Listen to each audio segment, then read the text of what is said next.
올라가지 못할 나무는 쳐다보지도 말라는 말이 있습니다. 그런데 중요한 것은 올라가려면 쳐다봐야 하고 쳐다봐야 끝까지 그것도 올바른 방향으로 갈 수 있습니다. 하나님의 사람으로 부름받은 우리에게 끝까지 바라봐야 할 올바른 방향은 무엇일까요? 그것이 없다면 우리의 인생은 참 불행하지 않겠습니까? 화살을 쏴서 관역에 정확히 맞추는 방법에는 두 가지가 있습니다. 하나는 열심히 연습해서 정확하게 관역에 맞추는 것이고, 다른 하나는 아무데나 쏜 다음 그곳에 관역을 그리는 것입니다. 인생길을 가는 방법에도 두 가지가 있습니다. 하나는 가야 할 정확한 방향을 향해 열심히 달려가는 것이고, 다른 하나는 열심히는 살지만 그것이 무엇인지 모른 채 무작정 달려가는 것입니다. 둘 다 열심히 사는 것이지만 어떤 인생은 의미가 있고 어떤 인생은 허무합니다. 열심히 살지 않는 것이 문제가 아닙니다. 다들 나름대로 자신의 삶에 최선을 다할 것입니다. 그런데 인생의 추수 때 살아온 길을 바라보며 거기에다 관역을 그려놓고 그래, 이 정도면 만족해 라고 할 것인지, 아니면 하나님의 부르심에 끝까지 달려가서 하나님, 제가 여기에 있습니다 라고 말하는 사람이 될 것인지는 우리에게 중요한 도전이라고 생각합니다.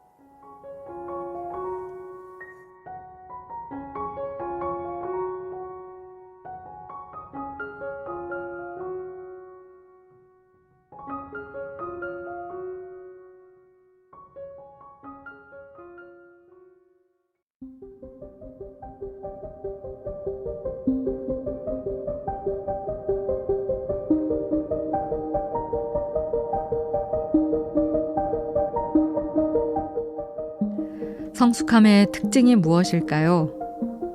성숙한 사람은 구별해야 할 것을 구별할 줄 아는 사람입니다.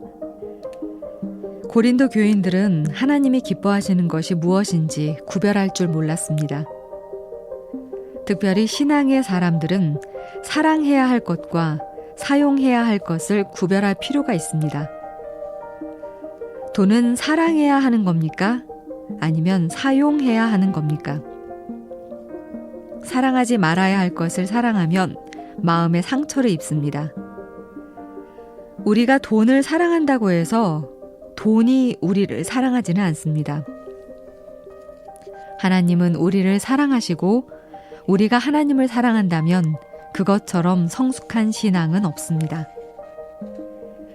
그리스도인이 되었다는 말은 그리스도를 닮은 자 또는 그리스도의 노예가 되었다는 것입니다. 사도 바울은 기꺼이 종이 되기를 원했습니다.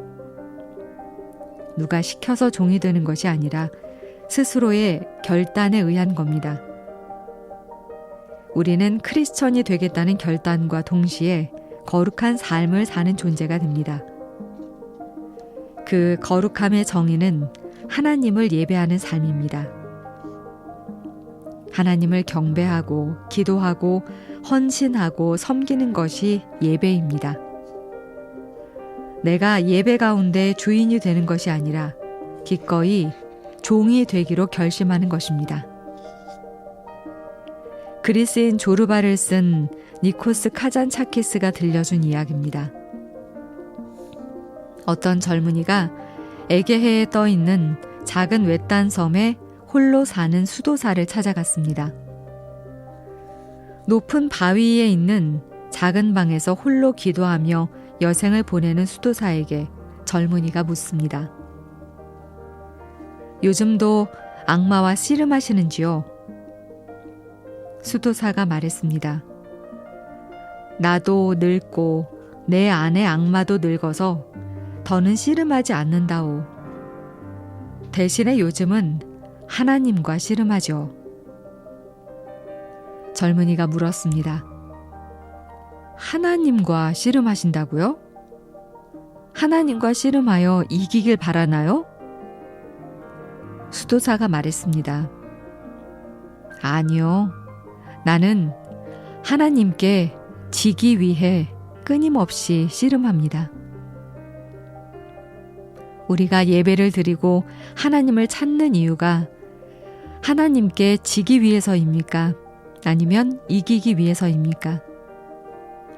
사랑할 수 없는 사람을 꺾어 놔야겠다고 생각하며 예배하십니까? 아니면 내가 꺾여야겠다라고 생각하며 예배하십니까?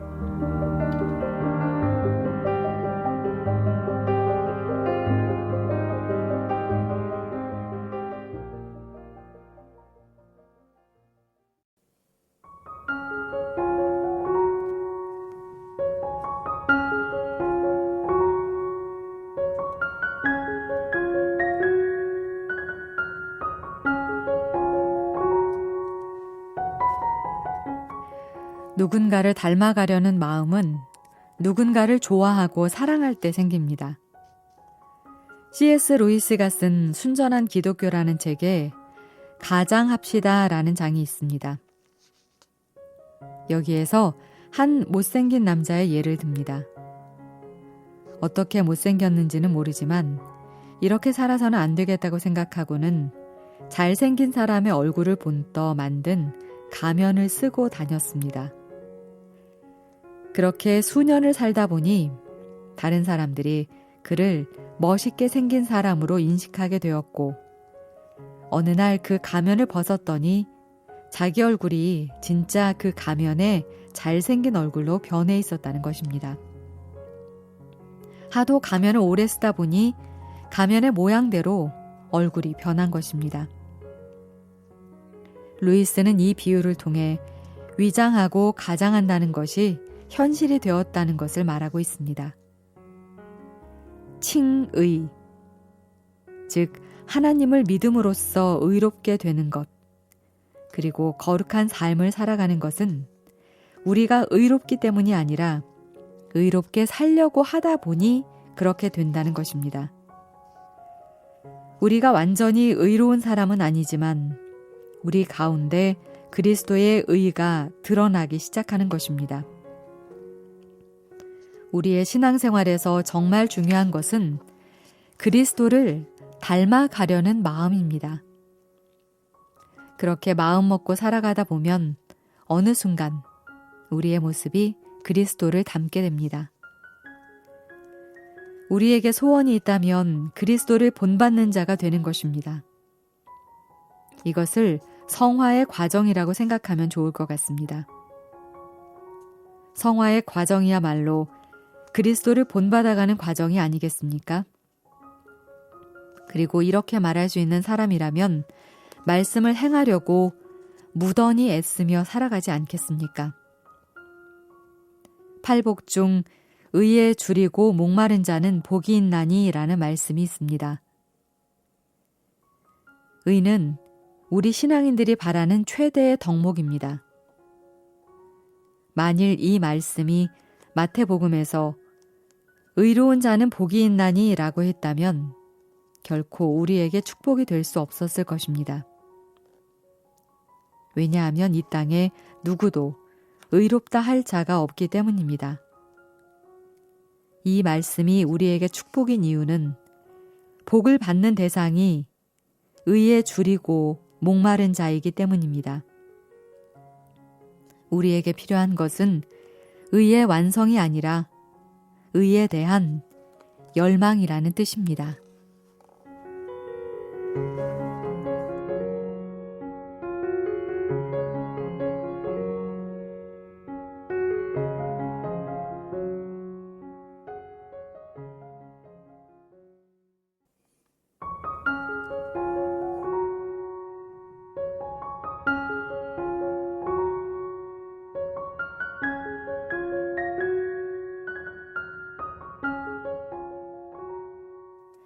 시련은 있어도 실패는 없다는 말처럼 우리에게 고통과 넘어짐이 찾아오지만 그렇다고 실패는 없습니다.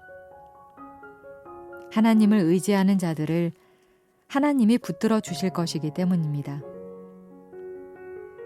하나님이 우리에게 피할 길을 주시든지 우리에게 감당할 능력을 주시든지 하나님이 우리를 붙잡아 주실 것이기 때문입니다. 시험은 우리의 삶을 구체적으로 연단합니다. 예를 들어보겠습니다. 운전면허 시험을 볼 때 필기와 실기를 봅니다. 필기 시험은 그나마 쉽습니다. 책으로 공부하고 외우면 되기 때문입니다. 하지만 실기 시험은 그다지 녹록지 않습니다. 내가 가지고 있는 지식을 적용하기 위해서는 직접 운전석에 앉아 적용해 보아야 합니다. 처음 운전할 때는 속도를 낼 수 없습니다. 작은 접촉 사고를 내기도 합니다. 주차하다가 다른 차를 긁기도 합니다. 하지만 작은 사고를 내봐야 안전운전에 대한 경각심도 생기고 안전벨트를 매지 않고 가다가 벌금을 내봐야 안전벨트도 매게 됩니다. 신호 위반으로 교통경찰에게 걸려서 위반 법칙금을 내는 일들이 얼마나 축복인지 아십니까? 그렇지 않고 교통법규를 지키지 않는 일이 습관이 된다면 결국 우리를 치명적인 죽음으로 몰아갈 것입니다. 시험은 우리를 훈련시키는 도구입니다. 우리를 강하게 만들어 줍니다. 이런 작은 것은 우리의 삶을 통해서 충분히 깨달을 수 있습니다. 하지만 우리가 감당하기 어려운 큰 시험을 당할 때도 있습니다. 작은 접촉사고가 아니라 인명사고가 나기도 하고 우리가 이길 수 있는 질병이 아니라 감당할 수 없는 중한 질병에 걸리기도 합니다. 이처럼 이길 수 없는 시험은 그것으로 인해 넘어지는 것이 아니라 우리가 이길 수 없으니 하나님을 바라보게 하고 하나님을 의지할 수밖에 없는 나약한 존재임을 깨닫게 해줍니다. 시험을 통해 우리는 문제를 해결할 수 없다고 인생을 포기하는 것이 아니라 우리 삶을 인도하실 하나님을 기대하게 됩니다.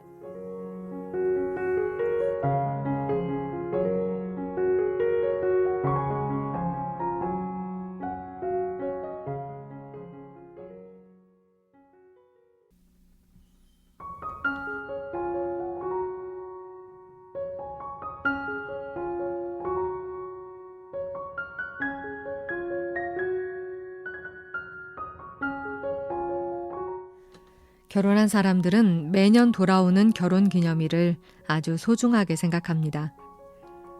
10주년 혹은 25주년, 50주년 같은 것이 특별한 의미가 있습니다. 그런데 우리는 왜 결혼을 기념할까요? 결혼할 때의 그 소중한 마음과 서약을 기억하기 위해서입니다. 언젠가 결혼식을 32번이나 한 사건이 기네스북에 올랐다는 얘기를 들었습니다. 깜짝 놀랄 만한 일이죠. 그런데 이 사람은 같은 여자와 결혼식을 32번 했다고 합니다. 자기 부인하고 해마다 똑같이 결혼식을 올린 것입니다. 그렇게 결혼을 기념함으로써 결혼 생활에 충실할 것을 다짐하게 되었답니다. 우리가 성만찬을 하는 것도 주님이 주신 그 감격을 다시 한번 기억하고 반복한다는 의미가 있습니다. 교회에서 성만찬의 가장 중요한 의미는 예수 그리스도의 살과 피를 기념하며 우리의 신앙생활을 돌아보는 데 있습니다. 그것이 기독교의 본질을 지키는 길입니다. 오늘날 크리스천들이 손가락질을 받는 이유는 하나님의 은혜를 너무 쉽게 생각한다는 데 있습니다. 값없이 주신 은혜라는 말은 가치가 없다는 것이 아니라 값으로 셀 수 없는 은혜라는 뜻인데 우리는 그 은혜를 너무 쉽게 생각하는 경향이 있습니다. 우리의 죄를 용서받았다는 사실 앞에서 너무나 쉽게 죄를 잊고 희희낙낙합니다. 도대체 자신의 지은 죄와 잘못에 대한 통곡이 없습니다. 그래서 쉽게 용서받은 사람들이 또 너무나 쉽게 죄를 짓는 것을 보게 됩니다. 어쩌면 시간이 걸릴지도 모르지만 우리가 돌아가야 할 자리가 있습니다. 예수님이 계시는 그 자리입니다. 우리에게 살과 피를 나누어 주셨던 그 순간으로, 우리가 예수님을 배신한 그날로, 우리를 위해 피를 흘리신 그 아픈 마음으로 돌아가야 합니다.